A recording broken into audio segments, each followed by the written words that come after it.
and what to expect today. So we're going to learn more about the power of self-talk.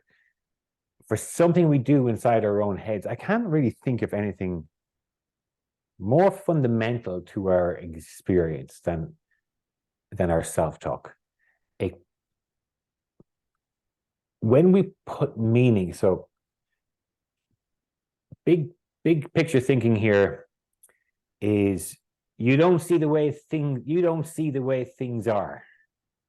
You see the way things you don't see things how they are. You see things how you are. So it's perception, the ability to create a perception.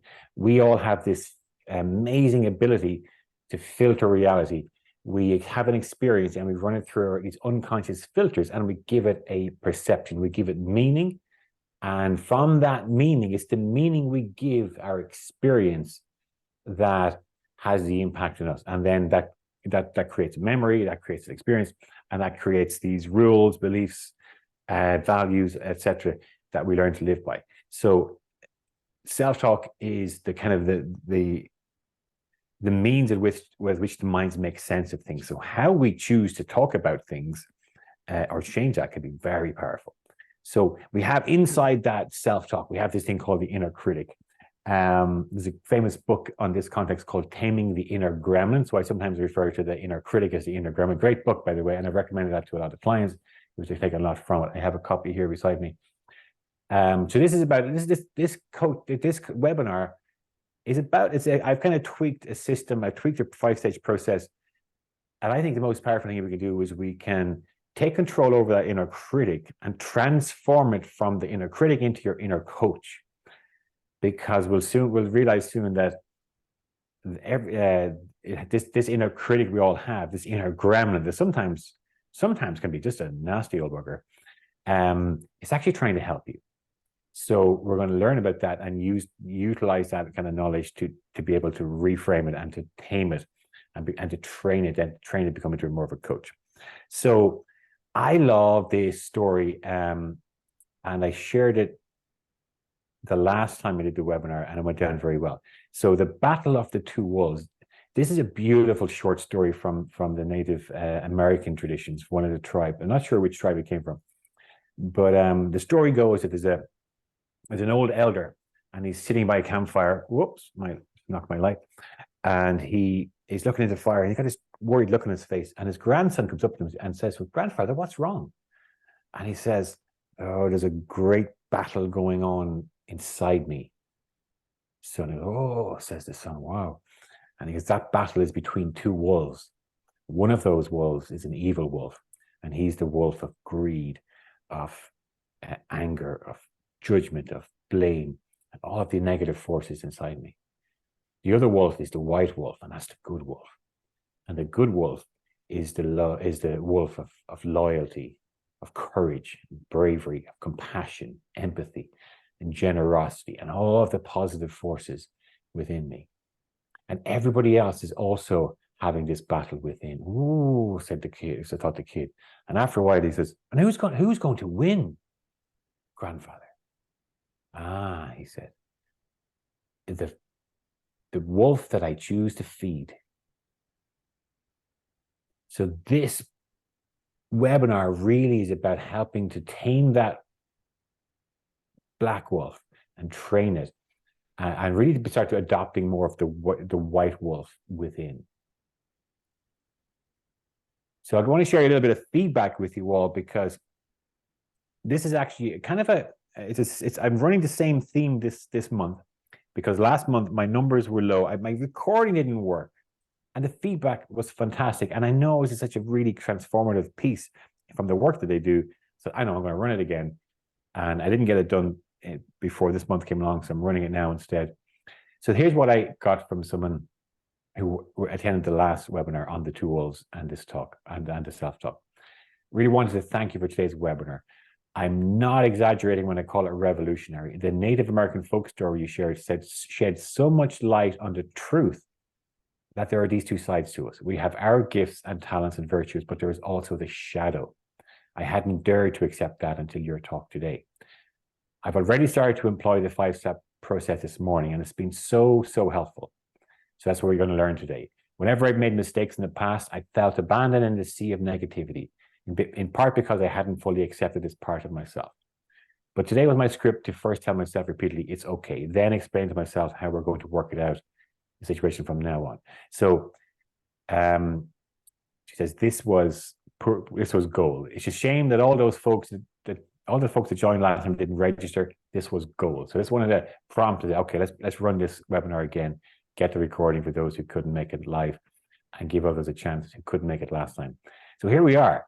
And we're talking about the inner critic. But a bit of a promise to you that if you use this, now knowledge is only knowledge, wisdom is applied knowledge.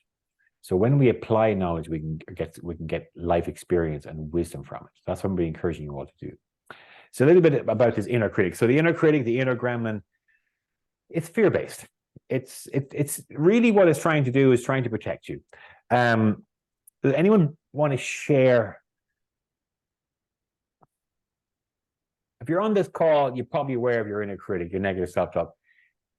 One time it tends to pop up first at different times. Sometimes some people get into a bad spot and it kind of becomes the dominant voice. That's not a nice place to be, and it's kind of it needs a bit of a shake-up. Sometimes we're just fine, inner critic's low, and then we try and push ourselves out. Like we try and start a new business, we try and go for a promotion, we try and put ourselves in a new situation, or we try and, raise our game a little bit, or try and, give up a bad habit or whatever. Boom. The inner critic often comes in then and it really starts to affect you. And it's often, so at a subtle level, it's often plays a really important role in keeping you small, because small is safe. So if you feel like coming up, so when you go on trying to stretch yourself, oh, you can't do this. You're too young. You're too old. You don't know enough. You're not qualified. There's someone else knows a lot better than you. Why on earth would anyone show up for your webinar, Shane? Why on earth would anyone to listen to you? So think what kind, but how does your inner critic show up? We'll have a side note in a minute. So think about it. It tries to protect you. It's fighting for the status quo, because there's part of us, in our psyche, and it just fights for the status quo. It fights for things the way they are. There's another part that wants to be more, wants to grow, wants to develop and try new things and experience, and it wants to grow. Your spirit wants to grow, but the critic wants to keep it the same. So the critic is a powerful way that your psyche keeps you in check. It hates change, it resists growth, it doesn't want you to be any better, any bigger, any more successful. It just wants you to stay the same. But then there's a toxic inner critic. And that's one that's highly critical, blamer, judging you. It's harsh and inconsiderate. It's low in empathy, low compassion. It tends to have this kind of superior attitude.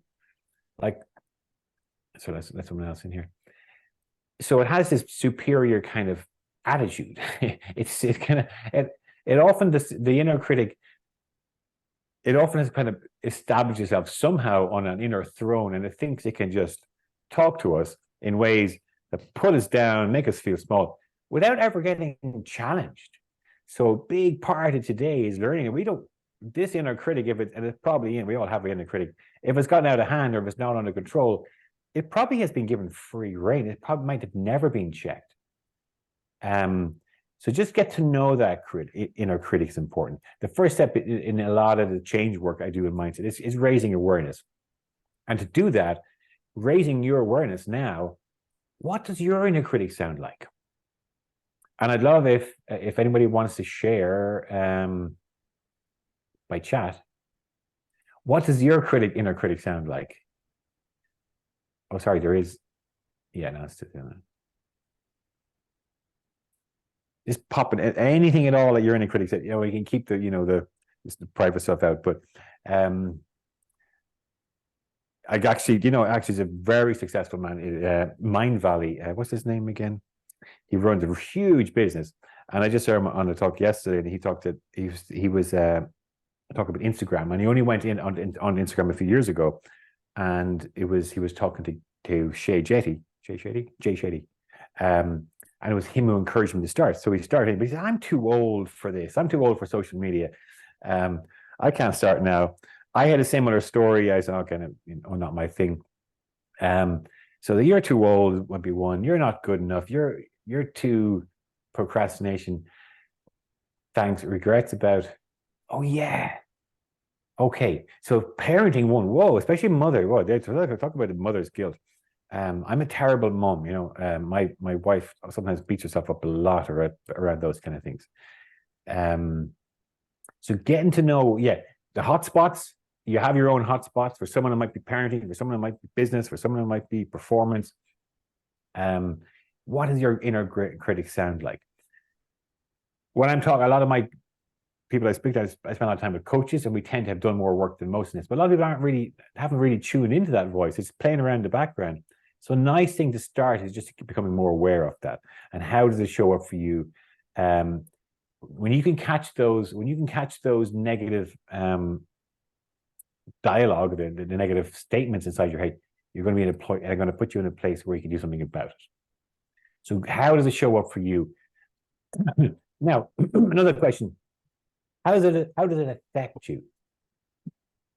3 a.m. Oh, nice point, Marianne. Did anybody else ever?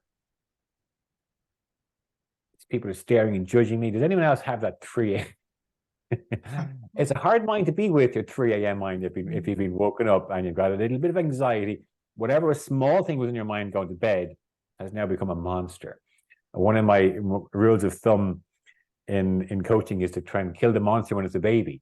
So if we don't, and we end up waking up at 3 a.m. and getting nods here from Marianne, yeah, inner critic can have a right old time. And it's powerful because all it has to do is to drop the slightest little thing in, and you get the fear. I had a good old, actually, before the last time I ran this webinar, I had a horrendous weekend where I had to work really, really hard on my self-talk. And a personal story about my inner critic. I originally kind of got introduced to kind of this concept when I trained in NLP, and I came home from my training, and I was really fascinated by the inner voice and the inner critic. And I was going to do a fancy job, so I was back farming in the day. I was a full-time farmer back then, and I had my 4-wheel motorbike, and I had a tray, and I put all my fencing gear, which was these nails and hammers and pliers and bits of everything. And I was driving along, very bumpy ground. Of course, I didn't strap it down. Boom, hit a pothole, bumps out. Then I was poking through grass to pull up my nails and my bits of missing tools, and already under pressure, wasting time, or now even more late. And the things I was saying to myself, there was like this voice in my ear going, chewing me out of it. Horrible stuff. And I had a beautiful moment where I just suddenly became aware of it. And I had learned how to deal with it the same way you will now. So the next time you catch yourself, armed with what you're going to learn today, rejoice the same way I still rejoiced in that moment, because that was the moment my inner critic became under my control. Now, we don't do it all. A lot of the stuff we do is unconscious, so it's an ongoing thing, but that was a moment of, wow. And there was the voice, and there was me. And I actually started to laugh. But, wow, I'm doing this to myself. So think about, how does your inner critic affect you? Is it holding you back? I have a message here. Inner critic tells me people are staring and judging me. So if your inner critic is on that kind of, oh, what other people think. Oh boy, talk about stifling your creativity, your spontaneity, your self-expression, is when you're double guessing what everybody will think of your behavior before you do it. And then when you do it, you're second guessing what they thought of that behavior before you do the next one. It is a horrible place to be. It affects your response and perception of the world. And what does it cost you? We're also going to need, if you're going to tackle mindset, you're going to be up against existing hardwiring. So what you would do repetitively becomes kind of hardwired in your brain. And anything hardwired, it can be unwired or rewired, but it's going to take repetition. So if you're not motivated, tackle this inner critic. It's interesting webinar, and inner critic will go, yeah, whatever, and it'll get back to doing what it does best, keeping you small, keeping you down. So you got to kind of muster up, is this a problem for you? Maybe it's not, but how does it affect you? It kills productivity. It kills, if it's affecting your response and perception of the world, how so? How specifically is it holding you back? Or is it affecting you? It tends to be a erosive, missing opportunities. Yeah. And then if you miss opportunities, it's regret. If you go for an opportunity and it doesn't work out, you have feedback. When you miss an opportunity, is what might have been. And an inner critic, it gets away with blue murder. If you had got that opportunity, now someone else got it, you should have done that. So it usually is quite unaccountable. So this is where we're going to bring into the webinar. Moving on, the impact it does have on your confidence. It tends to be really kind of a complete counterweight to your confidence. So is your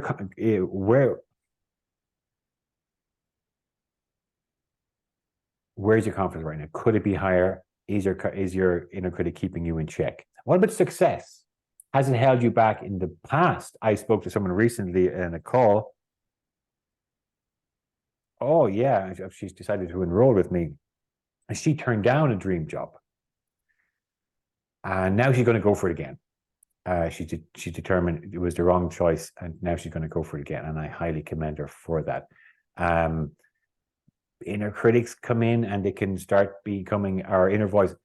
In that case, this is important. Her inner critic, she was met then, and she started to go out into the world and look for the reassurance. And then her inner critic met other resistance in the external world, and she didn't go for it. And her gut is still telling her, oh, dream job, should have gone for it. So sometimes we have to ignore the noise, and sometimes we have to cut out this inner critic stuff. And sometimes we have to pay attention. We'll speak about that later. And well-being. So where are you being well? Today, I had to turn my head around because we have a 2-year-old, she's not quite 2, a little one in the house, and she did not sleeping great. And there was a head colds in the house, and I wasn't in my best self. So I really had to careful with my inner talk and use what I know to turn it around. So well-being, if my inner critic was in control, I used to spend a lot of time up here beating myself up. That does not do anything for your well-being. And we now know your body chemistry changes just from your thoughts. And if your thoughts change to the positive, your language changes to the positive, your body feels that, and you just give yourself some happy drugs. Tommy Tiernan said he was an addict in his time, and he said that he's an Irish comedian. Tommy Tiernan says that he realized when he gave up drugs that there's a drug dealer inside his own head that he could get in. So really, self-talk and feeling the white wolf is a bit like going to the pharmacy and getting the good drugs, completely safe, completely natural, and they're free. So your well-being and life, think about it, is your inner critic affecting your life? If it's not affecting you in a big way, realize your motivation might be low to do it. But if you can see actually it's having an impact, it's usually subtle. You want to just see these things. Wow. We'll speak about at the end of this whether you want to know anything about it. So let's turn about the inner coach. We're going to transform that inner critic who we learned about into your inner coach. So there's going to be a really important step in the process, which is the reframe. So this is something I learned from NLP, and its pure goal is called a higher intention reframe. So to put it in context, every behavior has a positive higher intention. That's a supporting belief of NLP. Every behavior, so even this inner critic, even some of the nasty things you say to yourself, there's a positive higher intention behind it. Higher intention. You might say nothing positive about it at all, but there's a positive higher intention at an unconscious level. And this can take a little bit of exploration, because it's often you're not aware consciously, and you're not even if you go thinking about it, it has to come from what's called the unconscious. So your inner critic has a positive higher intention for everything it does. So what do you think is that positive higher intention?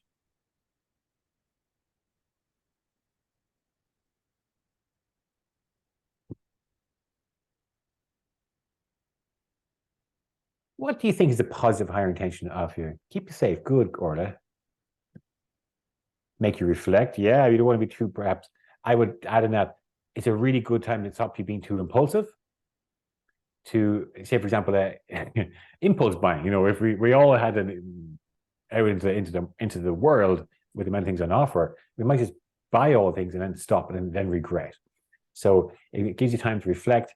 It's kind of like I also say it keeps you a bit like the Irish. You never get too big for your boots in Ireland because people are ready to talk you back down again if you start thinking you're a big shot.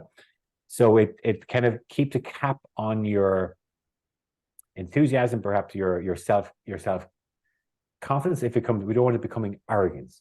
So there is a role there for a kind of a counter to the positive forces. If everything was just positive, you might be blind to the negativity. So it often plays a role there in trying to make you aware of the negatives as well. So we'll talk about that. It usually wants you to do better next time. So that's the inner critic. So the positive intention of the inner critic, let's just say it's there to keep you safe, keep you small, because that's helped you survive. At the base level, you're at the basic level, you're built for survival, mind and body. Marianne, you said don't get that a minute ago. Was there something you couldn't understand that I said, or?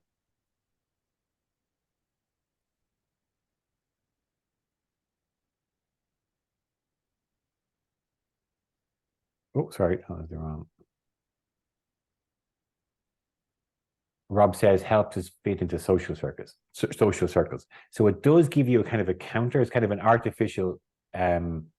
We do the psyche kind of creates this external aspect that kind of we can reflect upon. And what did I do? Was that a good thing to say? How could I be more friendly next time? So it has a value. Okay, yeah, okay, you're 3 a.m. critic. So and other times it has a positive higher intention, but sometimes the best thing is okay, you need to go to sleep. I need to go to sleep. You need to go away. And sometimes we need to work with it. So sometimes we need to turn that inner critic into an inner coach. Usually beyond the hours of 11 p.m. till 8 a.m. or 6 anyway. So the inner coach. So the inner coach is the attitude that wants you to do better next time. So it doesn't want to keep you small. It wants you to do better next time. It wants to protect you in the future by being more prepared. Hey, there was negativity in that, and let's spot that. There was areas there we could have done a lot better in. Let's learn from that so that the next time we're in an experience like this, we can do better. Yes, you had a relapse and now you feel really bad. So we can accept the negative. Really, really, really important part of the negative, checking with the negative, checking or countering the negative critic is to work with the negative, not ignore it. Otherwise, it will bite you in the butt. If you try and live in a world of everything positive, and there's no negative, it will be a painful learning for you in the end. So it's better to accept the negative, but then to use positive psychology to try and turn it into something else. Learnings. What can you take from it? We can be tough. So the inner critic tends to be tough. And harsh, and not bloody useful. Whereas the inner coach can have compassion. A good coach can be very, very compassionate, but not collude or not critical. They can hold the vision. They can hold the potentials and they can be compassionate in the moment when a person hasn't got there yet, and still maintain that firm grip on the destination. So think of the coach as being compassionate, but not being not being kind of too soft on you either. It can be direct and show empathy, such as, I know that was really tough for you and you didn't prepare well for the event. So what can we learn from that? So very much about learning. A little bit of a case study on this, because this is something I use quite a lot in my coaching. And this guy, let's call him Mark. His name's not Mark. He's a really, really good guy. He's quite a young guy. He's in his early 20s. And I love the expression. I hadn't heard it before. He said, "Oh man, my head is in the bin. My head is in the bin." So in the trash.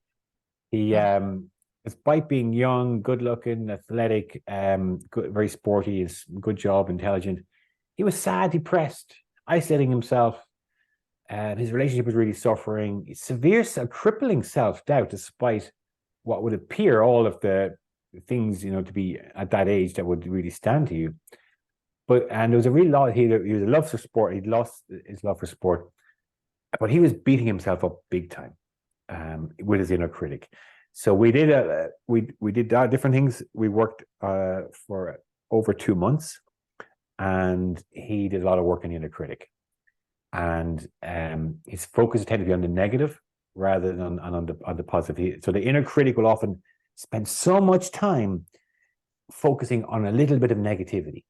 One mistake you made, a bit of perfectionism, or that regretful thing you did last, or these things. So it often kind of just focuses a lot on a small bit of negativity and blows it out of the water. What he learned to do was he learned to overcome setbacks with grace. Because when you get a setback, you may be bloody hard on yourself and beat yourself up and have a good old, I could go on for days or weeks, or some people can go longer than that. So he learned how to overcome the setbacks with grace. He adopted the growth mindset. Growth mindset is very important, and it is the kind of the attitude you need for the inner coach to get traction over the inner critic. This guy, he also had an injury back and forth, and he got over that. Despite leaving him very, very, very late, he still got back in the county team when at one stage he was giving up. Same guy, he had a lovely girlfriend. He made a decision. She was going to Australia. He went there to join her, and they were delighted about that. And that was after his team got to I think they got to the county final, and he learned to get on himself, just like me. So the good news you're taking from all this so far, folks, is that the inner critic, what is it? It's your creation. It's inside you. You are in full control of it, even though you might feel like that. That's merely because it is an unconscious process that has not yet become conscious, which is why you're on this call. When it becomes conscious through awareness, you go, there's me beating myself up, like me on a motorbike on the quad, picking nails out of the poop and cow poop and grass, beating and giving gnarls. So, I became conscious. Now I was in control. It's my creation. And I could transform it. I could change it from this ear to this ear. I could give it a squeaky voice. I gave it a different accent. I changed the volume. I changed the speed. It was like, wow, it's under my control. It can be tamed and trained to become an effective ally. So that is a promise. But how? That's maybe the why, the what, and the how. We need to have time for the how. So let's move into the 5-step process. It's going to be recognize. Really, really important. Like I said earlier on, the foundational stuff here is to be able to have awareness. With awareness, we have choice. Without awareness, it's happening in our unconscious, and whatever the programs there are, they'll keep playing happily, whether it's unhappy or happy, it's happy to play the programs. So your inner critic at the moment is going to be running on his habitual thought patterns. And when you recognize it, you have the choice to change the record. And when to change your record, you refute it, because, like I said before, your inner critic tends to be unaccountable to anyone. He just sits there on some throne as if it's judge and juror, the authority, and has every right to condemn you or beat you up. Then when we can refute, we can replace it. I actually have a reframe here before replace. So we reframe and replace the negative with something useful. That's the inner coach. And then we rehearse that. And with that, rehearsal is really important, because I talked about those unconscious programs that you become aware of with conscious awareness. You can change it. When you rehearse what you want the new voice to be, when you rehearse the inner coach-like talk over and over and over, that becomes the new record that you play. That becomes a new program stored in your hard drive. And that becomes the new way in time that you respond to certain things. So then you can kind of leave it again, just keep it monitored, and the new self-talk becomes useful.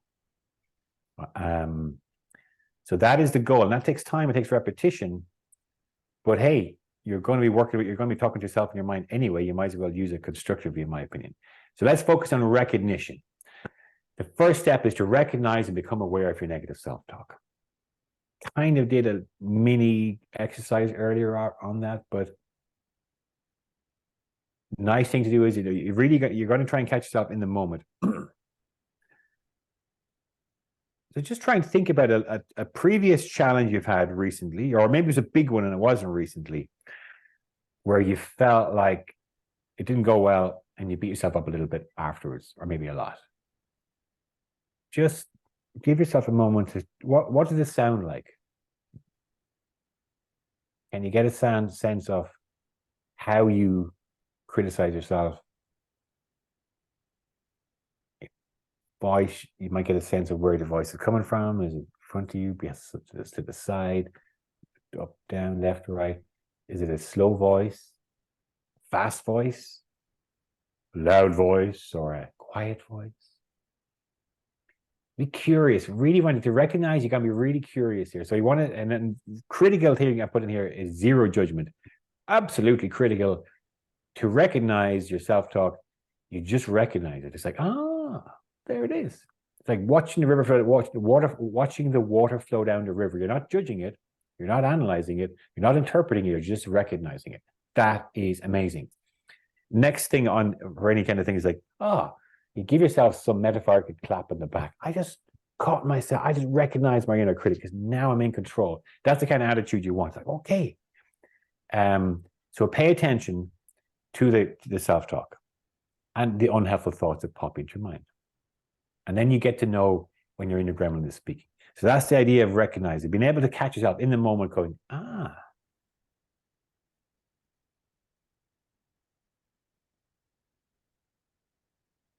Now, second, when you've caught it, it tends to come out with some usually pretty harsh, outlandish criticisms of you. I'd love some examples to work with, but typical ones I deal with and meet with clients and myself. You'll never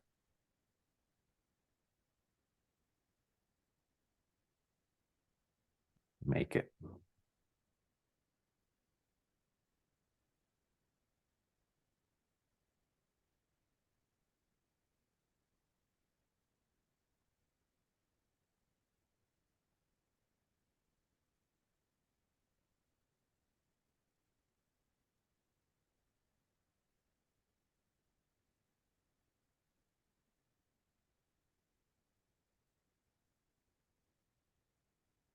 Everyone, everyone thinks you are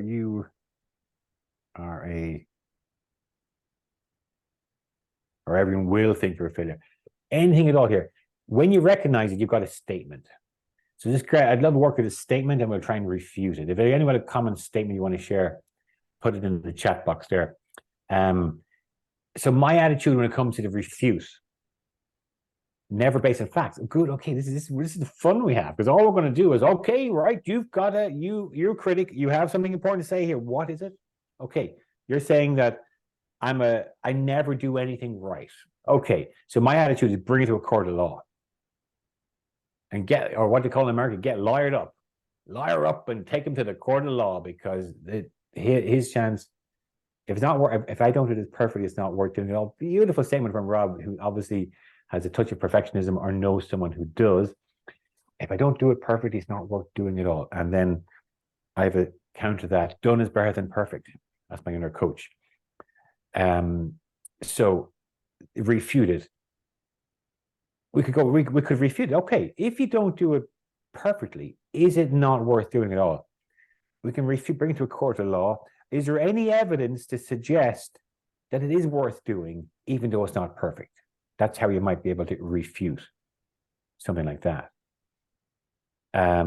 If it's never based on fact, if it's hearsay, you're rubbish, you're a failure, you're useless. What facts do you have to support that claim that I am a failure?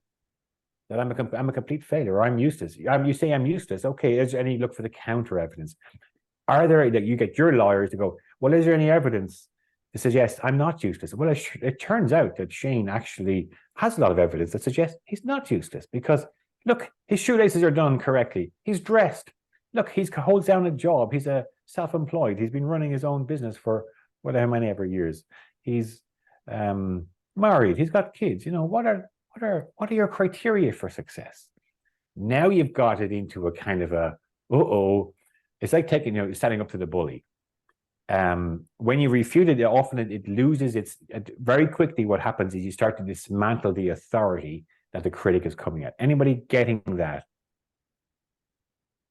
Perfect doesn't exist. Nice counter. Yeah. So the inner coach can come in. Perfect doesn't really exist. Tell a perfectionist to settle for excellence. How about we just strive for excellence? You can inner coach this kind of stuff. Yeah. So when you're refuting it, you're able to just take that neutral stance. You're not going, I don't like you either. It's like, okay, let's take it seriously. Is this real? Is it evidence-based? When it's not evidence-based, you kind of, at an unconscious level, you're breaking the legs off the structure that holds up this belief system or this authority that it has. Okay, so then we can reframe. So reframing, okay, here's a beautiful thing we can all do. I really want you to remember this.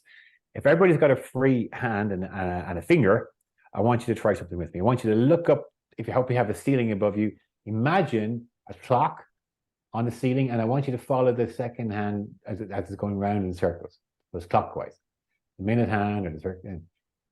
Now, I'm doing okay. So you keep that circle going. You got to do it with your hand. You can't imagine it with your mind. You imagine that finger is still circling, is still circling, is still circling, and it's coming down. Now it's down below my eye level, okay?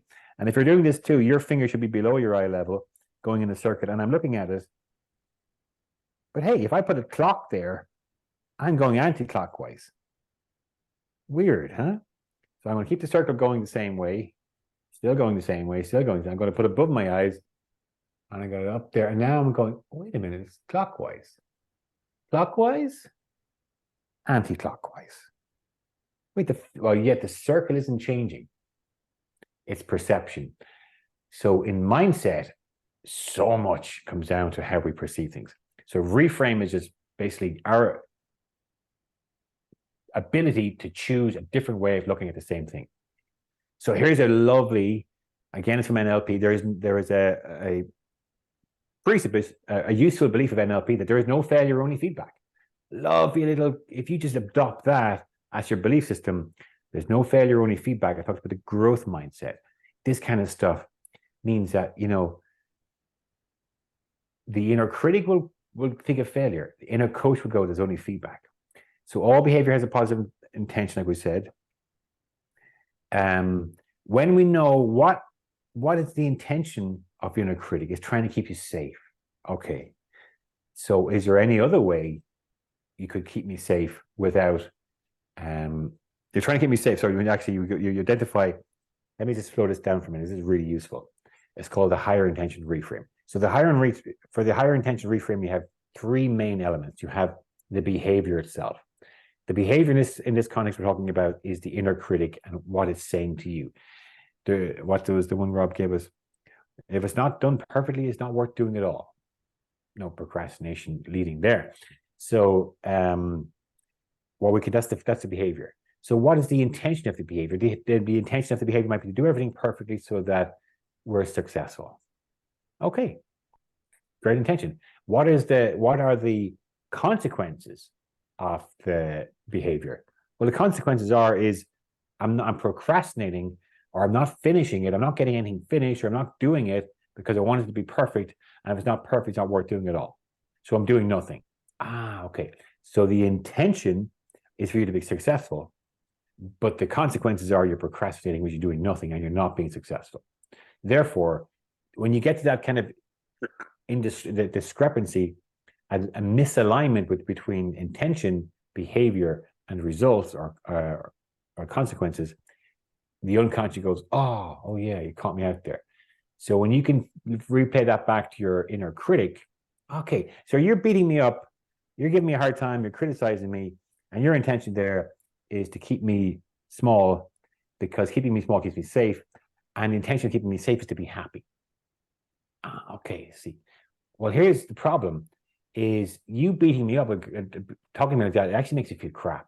It makes you feel really low in confidence, and that prevents me from being more in the world. It prevents me from being happy. So thank you for trying to keep me safe and to be happy, but in this sense, you're not making me happy at all. So then you go, the higher intention is, okay, you're trying to make me happy, So what would make me really happy here was help me to learn from this negativity so I can do better next time. And then you go, oh, okay, then you can change the behavior so that the intention stays the same, the results stay the same, but the behavior changes so it's aligned. And when your results are aligned with the behavior you're doing, and the behavior and results are aligned with the intention, you've got something beautiful going on there. So that's how you can work with your inner critic with the reframe. Intention, behavior, consequence. And then replace. So this is the fun stuff. Two things I would say here. You don't always have to do the mental work of going, okay,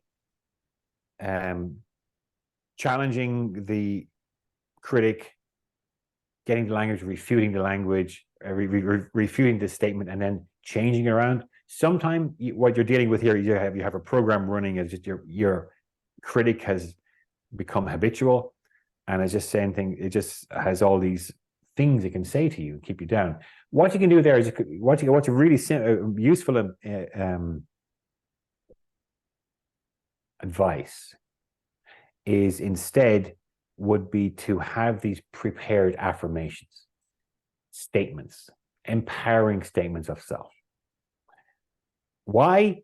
Is because it's typically when you're stressed or anxious or a little bit uncomfortable about something that your inner critic comes into play. And that's a stressed mind. I just know working with a stressed mind or anxious mind, it needs to have something very, very simple. If you start thinking about it, your critic takes over again. You need to, so if you can just catch your inner critic and have like change your record, have the pre-prepared record ready to go. The pre-prepared record could be every day in every way I'm getting better and better. Every day in every way I'm getting better and better. Every day in every way I'm getting better and better. You can even say like Mickey Mouse, Mickey Mouse, Mickey Mouse, Mickey Mouse, Mickey Mouse, Mickey Mouse. Even if you do nothing but jam or get a big bar and wrench the machinery of the habitual mind is going into the negative self-talk, that would be better. So replacing it, a simple way to do that would be have a powerful affirmation. Every day in every way, I'm getting better and better. Or I love myself. I love and accept myself fully. I accept my flaws as well as my strengths. You might have just something like that ready to go. They're useful. And then you can create specific affirmations based on the common critics you come up against. I'll go to that statement in a minute, Rob. For example, if your inner critic says, you're such a failure, replace it with, well, I've had setbacks, but I can learn and grow from them. So having a more tailored response to the critical voice is better in the long term.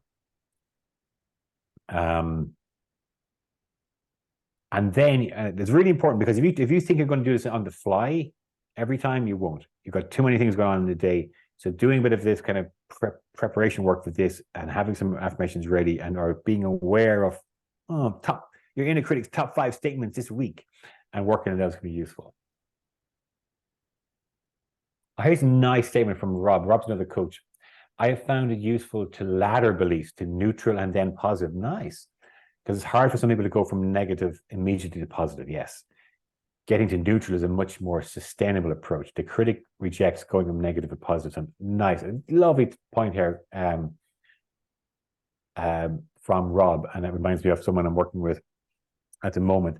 So it's totally right. And also in NLP, we talk about a mismatch between someone really, if you're in a down mood and you meet someone and they're like top form and and they're all positive and, hey, what's up, Shane? What's up? And you're like, huh? The energy gap is too big, and you will actually repel each other. But if you're like Rob says, if you're just negative, harsh, negative, getting neutral is a nice first step. So breaking down the longer journey. So that can be nice, and just in neutral going, well, it is what it is. It go back to the perfectionist. I have to do it perfectly, or it's not worth doing at all. You just have to have a neutral one. Well, let's just do it anyway. And then move from there. Let's do it really well next time. So build up that ladder of positivity, you could say. Nice. Thank you, Rob. and then rehearse. So here's a little story on mental rehearsal. So the wonderful thing, actually, in the context of this, it's going to be most of it's going to be mental rehearsal anyway. So what we know about mental rehearsal in terms of performance, athletes now, if you go to the Olympians, some Olympians are spending more time visualizing themselves going through their competitive act than in their mind than they do actually either in the pool or on the sports pitch or in the training ground or in the gym, because and actually it's a nice story to back this up in the research. It was a study done with a famous study done with basically basketball. 3 different groups groups into 3. One group was going to practice shooting the hoop with the basketball every day for a few weeks. Another team were going to imagine themselves practicing for the same amount of time over the few weeks. And the third was the control, and didn't practice at all. Now, when they tested them by getting to go out and shoot hoop for real, turns out that the people who practice the most physically, who you'd imagine would have the best skill set, did second worst. The people who didn't practice at all did the worst, and the people who practiced mentally got the most shoots through the hoop. Why? Why on earth? Or how on earth could you get better practicing something in your head than doing it for real? Now, you need a bit of both, but when you're that good, turns out when you're imagining yourself shooting a hoop every day, all of the hoops go in, all of the shots go in. When you're doing it physically, some of them bounce off. So they're and you can't delete them from your mind, or you can't delete that behavior. Yeah, so like Rob says, it blew his mind when he realized that the mind can't tell the difference between experience and mental rehearsal. Think of waking up from a nightmare. Ooh, sweat pouring off me, heart's going 90. I'm ready, I'm thinking my life's in danger. And I said, oh, all happened inside my mind. My body was having a full-blown response to that. So in the context of rehearsal is really useful, because we can just hammer these affirmations in. We can visualizing. So I didn't include it here, but we can also visualize your inner critic. That's a nice thing to do for some people who are visual back there, to recognize. They can visualize that inner critic. And then when you come to replace them, you can decide to maybe shoot them off, send them off, put them in a box and send them off to Australia if you want, and invite your inner coach. Or you could have them change, be the same thing. So visualizing new techniques, in this case, is usually kind of the mental rehearsal of the spoken word that you're going to say to yourself, to the affirmations. Reinforce the new, more positive mindset. So repetition, but you can do it anytime, anywhere. So very powerful. Don't underestimate just how powerful that rehearsal can be. Another case study. I'm not going to mention that lady.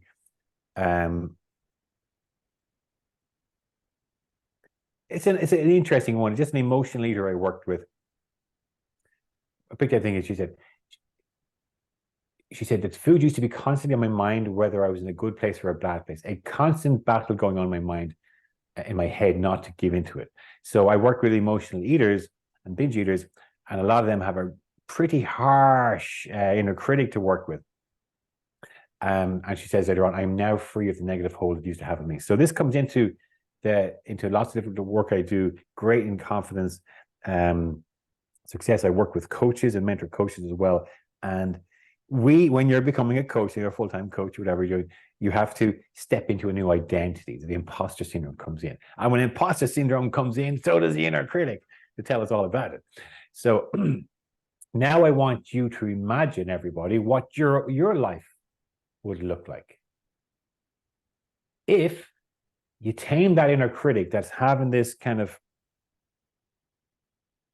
what do you call it? It's like a lid. It's kind of keeping you a certain place. If you tame that inner critic and trained it to become your inner coach, an inner coach who was strong but compassionate, who was fair rather than harsh, and who was firm and direct, but allowed you to excavate your past in a way that you mind the negative and look for the good in it. How can you transform that negative thing into something good? What the good we can take from that? What can we learn from that? Become this coach. If that became your inner voice, or you had the ability to go, okay, that's actually making me lose confidence here. I'm going to transform this and make it useful. What impact would that have on your confidence?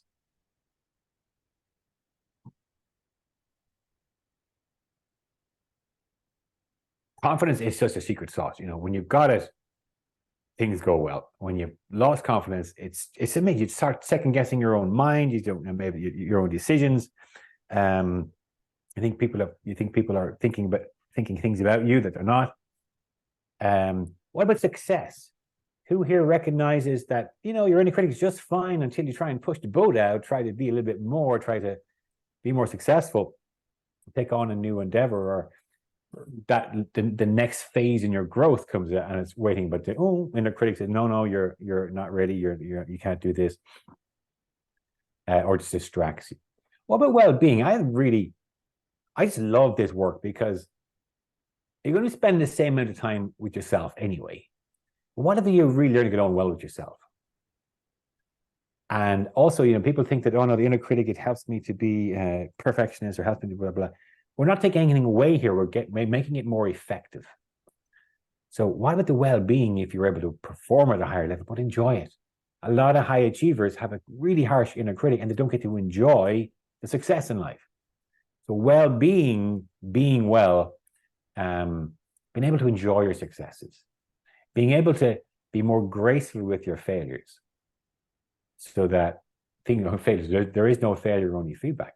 With the things that don't work out the way you planned, being able to just gracefully accept them. What would that be like in your life?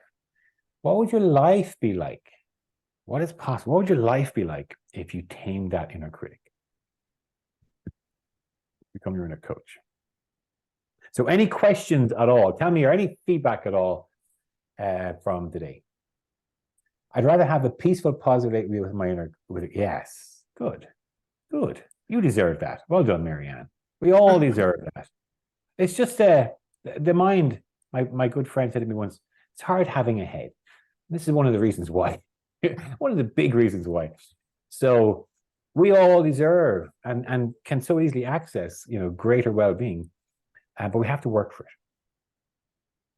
So if you feel free to drop a question in the chat box there, or come in with a question, just to give you a little bit more about me. If anybody wants to consider working with me one-to-one, coaching, I actually have just recently launched a low-cost monthly service, which kind of includes one session a month. Plus, I get to bring in some extra accountability and support and structure. So you can do a lot by yourself. See people who are able to, maybe for budget reasons, or they know they don't really need a full intensive transformational program. So I brought that in recently, a kind of an affordable monthly option. And then I have transformational programs. But I just book a call with me. Anything you think I might be able to help you with. I have my programs, but I also, try and tailor my coaching to serve your needs, whatever they may be. So the good news is that if you attend this event or got your recording, all you have to do is mention this event and you get 20% off any coaching package. Or even I'll do the same for a single coaching session as well. If you go for that monthly, I think the first month I'll give it off. Do you know someone who, and also, do you know someone who might benefit from working with me? So I work working in coaching for over 15 years now. And some people, it's lovely to have a referral. I have a lot of experience and I've worked with both emotional eating, stress, and resilience, but really unusually the more serious stress, or not more serious, it's more serious stress, when stress is becoming a bigger problem. Or it's kind of got to kind of quite level, or people getting burned out from stress. And then I work with mentor coaches and they help them in their personal and professional development. So I'm also going to give you follow up this. I'm going to give you some discounts on some online courses that may be of interest, and kind of following a similar theme from this. So I'm going to share a link if you want to schedule a call. I'm going to share some discount codes for you for courses if you want. And if there's any way at all I can help, please let me know. So before we go, and thank you all for your time, let's just have no more slides. Who'd like to share? Who'd like to share some takeaways? What are you taking away from there? A really nice way to kind of summarize this is that what's your takeaways? What are you bringing with you from the last hour of your time?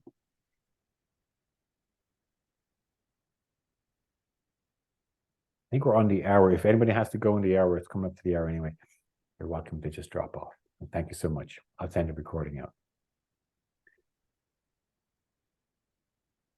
Thank you all of those who had some comments. Feeding the good wolf, lovely. You might as well. You're going to be feeding one of them, both hungry. And which one you choose to feed will win the battle. Anybody else got some take homes? I think I see someone typing that I can change my inner critic's voice. Yes. So you have that complete control. It won't have the control until it's in conscious awareness, and it won't. If you judge it or resist it, it'll have more power over you. Sneaky bugger. So it's by welcoming it, and the kind of reframes I did today. The need to reframe. I like the concept of 5. Okay, thank you, Orla. Great. So taking that in, being curious. The first step, being curious. And then the higher intention reframe. What is it you're trying to do for me here, Mr. Inner Critic? It's not working. That's not working.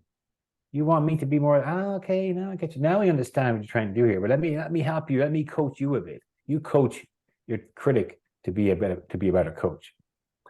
And if there's a slide here, I'll send out the slides as well. There's some kind of typical coach-like language, which I think is the perfect antidote to the critic. Because we're writing about negativity, we're writing about ignoring negativity. Thank you all so much for your time. I'll follow up with an email. We'll get the recording out with those special offers for you. Hope to see you on the next one. It's going to be a kind of a follow-on in the same series. It's going to be on affirmations, positive affirmations. So it's kind of skipping this part and just going straight into positive self-talk, which can be fantastic and be a brilliant way to start re-imprinting some new beliefs as well. So stay tuned. I'll let you all know if you're ready. I'll have your emails from this event anyway. Take care, and thank you so much for for joining me and for your contributions. I really, really appreciate it. It's so much better than talking to myself from here.